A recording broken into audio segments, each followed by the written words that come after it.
Bismillahirrahmanirrahim. Assalamualaikum warahmatullahi wabarakatuh. Ahlan wa sahlan wa marhaban bikum kepada anda semua, kepada anda yang baru saja sampai ke channel YouTube Mekah Kenangan Terindah.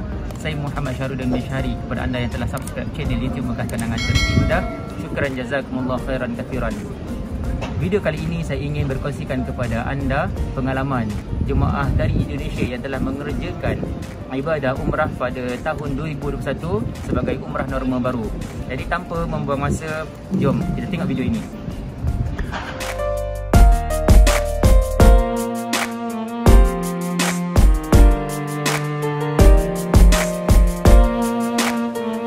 Soalan pertama yang biasa ditanyakan oleh jemaah, berapa hari mereka akan berada ketika datang ke Mekah Al-Mukarramah untuk melaksanakan ibadah umrah? Oke, jadi sekarang kita lagi ngobrol tentang, mau ngomong tentang umrah norma baru, umrah ketika COVID-19 ini. Jadi saya sempat ketemu dan wawancara beberapa jemaah umrah dari Indonesia. Jadi kata mereka 10 hari aja, dan 10 hari itu termasuk 3 hari karantina. Jadi bayangkan 5 hari ini terpulang pada agensi masing-masing. Tapi yang saya pernah wawancara katanya 5 hari di Madinah dan 5 hari di Makkah.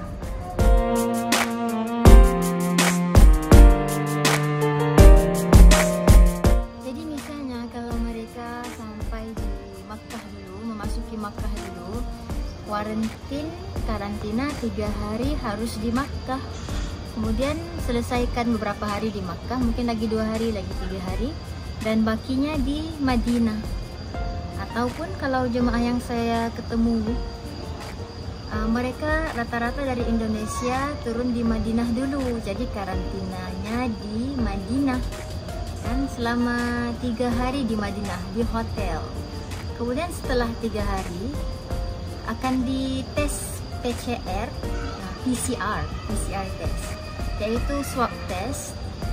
Kemudian kalau lulus, kalau nggak ada COVID, kalau negatif, jadi mereka bisa keluar keesokan harinya, hari keempat, boleh sholat di Masjid Nabawi, terus boleh pergi ke Raudhah, boleh ziarah makam Rasulullah SAW, dan hari kelima yang terakhir mereka di Madinah.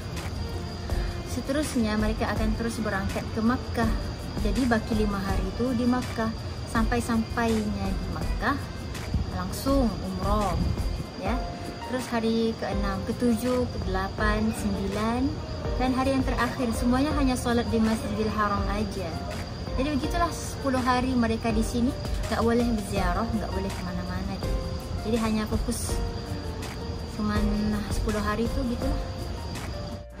Tetapi macam mana pula Ustazah kalau dia tiba-tiba ada COVID, apa yang akan jadi? Kalau tiba-tiba setelah 3 hari kan dapat tes COVID, swab test tu, kalau disahkan positif COVID, jadi mereka terus harus jalani kuarantin terus. Kemudian mungkin kalau sampai di Mekah, jadi di Madinah nggak bisa keluar kemana-mana, nggak bisa sholat di Masjid Nabawi, di mana-mana pun. Tapi kalau sampai ke Mekah nanti akan dites lagi kayak gitu.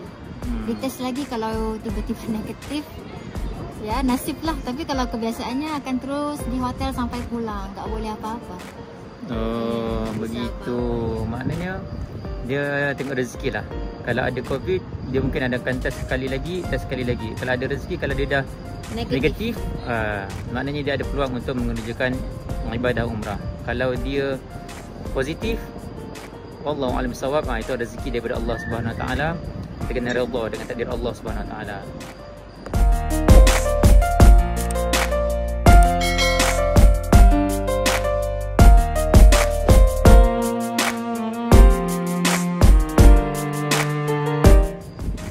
Baik Ustazah, itu untuk umrah. Tapi bagaimana pula untuk ziarah untuk ziarah norma baru? Apa yang jemaah Indonesia itu lakukan ataupun travel mereka laksanakan kepada mereka untuk ziarah Ustazah? Okey, kalau tentang ziarah, kan saya juga penasaran lah, mau tanya gimana kan kalau ziarah kita kalau dari yang duduk di Makkah juga sana sini nggak bisa ziarah.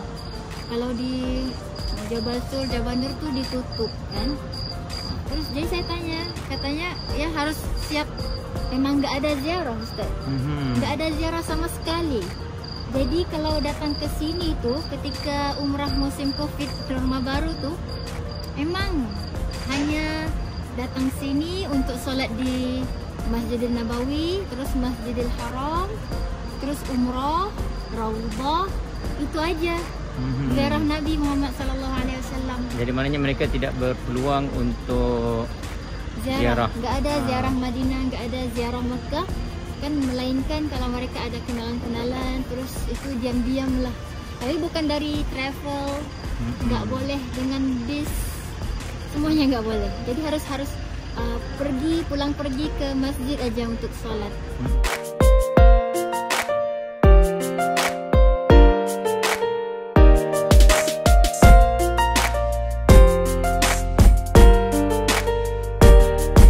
Ramai juga yang bertanyakan tentang berapa harga package yang ditawarkan oleh semua travel dari Indonesia.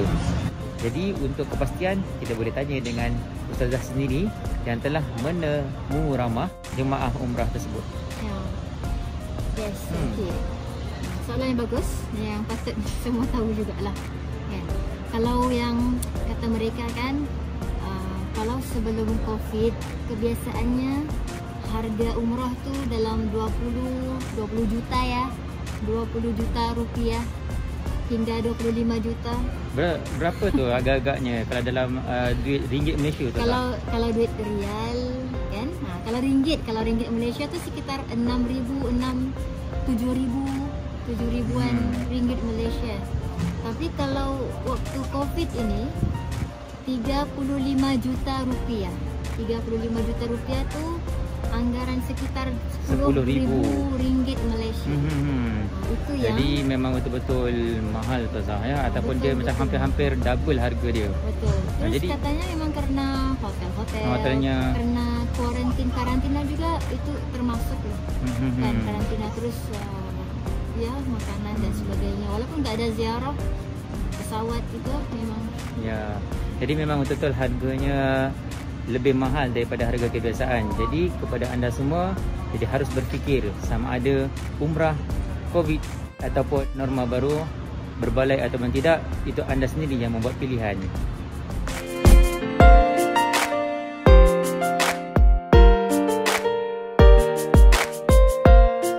Soalan famous yang kami terima adalah, berapa kali mereka boleh melaksanakan ibadah umrah Ustazah? Kalau diikutkan untuk pergi ke umrah kan, pergi ke Makkah Madinah musim Covid ni, hanya satu kali aja umrah yang boleh di book kan, permit. Untuk dapatkan permit umrah hanya satu kali aja. Tapi alhamdulillah ada satu agensi ni, dia bisa dapat sampai 2 kali untuk jemaahnya. Jadi itu rezeki. Kalau ikutkan memang hanya sekali aja. Betul. Ketika daripada Madinah sampai ke sini, terus umrah itu sekali itu aja yang bisa ke dataran haram, kita namakan mataf ya.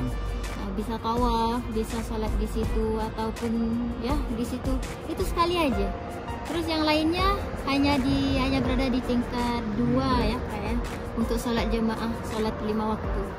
Ya sebenarnya itu aja. Jadi emang nggak ada tawaf wada, nggak boleh umrah lagi kecuali dengan permit dari I'tamarna yang diusahakan, yang diuruskan oleh travel agent masing-masing lah.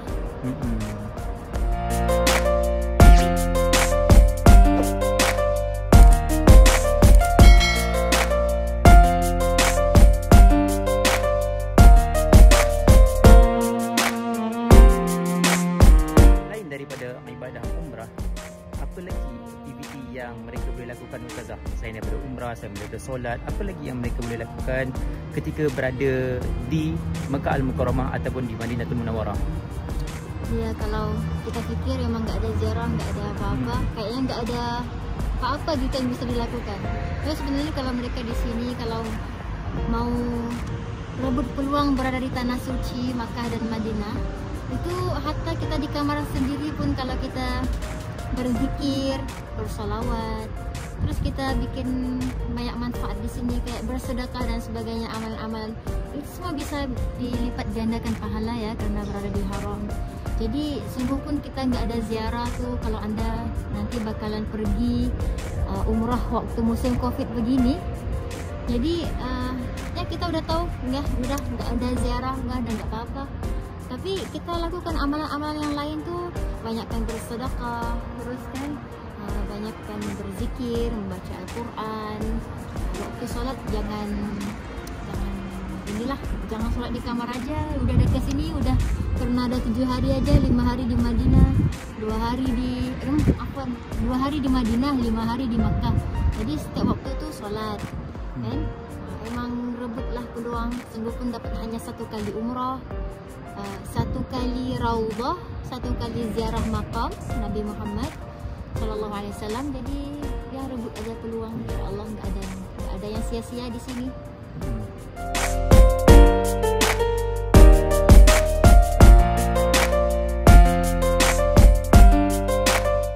Jadi kalau anda semua diberi pilihan nak buat ke tak nak melaksanakan umrah norma baru ke tak kan, saya rasa semua orang memang sangat rindukan Masjidil Haram.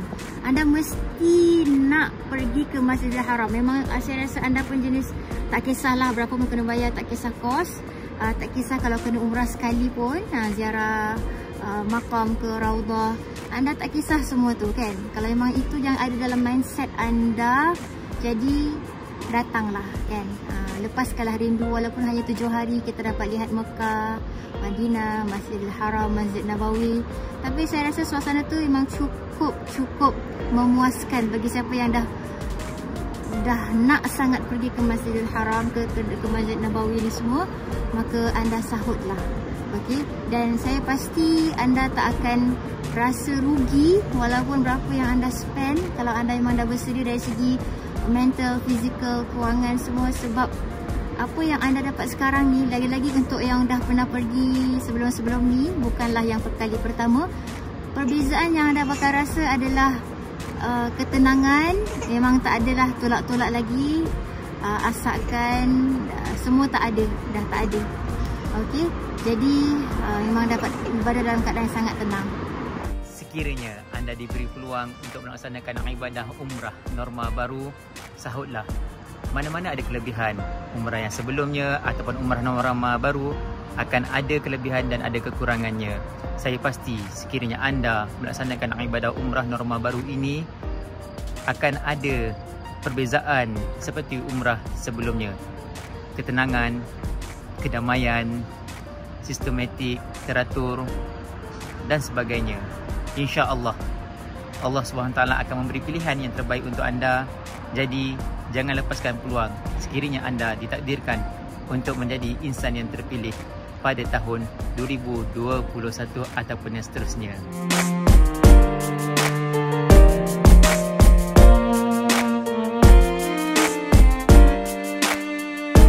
Sekiranya video ini ada manfaat dan juga kebaikan untuk diri anda, jangan lupa untuk kongsikan video ini dan juga subscribe channel YouTube Mekah Kenangan Terindah. Sekian sahaja daripada saya, Muhammad Syahrudin Meshari dari Mekah Al-Mukarramah. Assalamualaikum warahmatullahi wabarakatuh.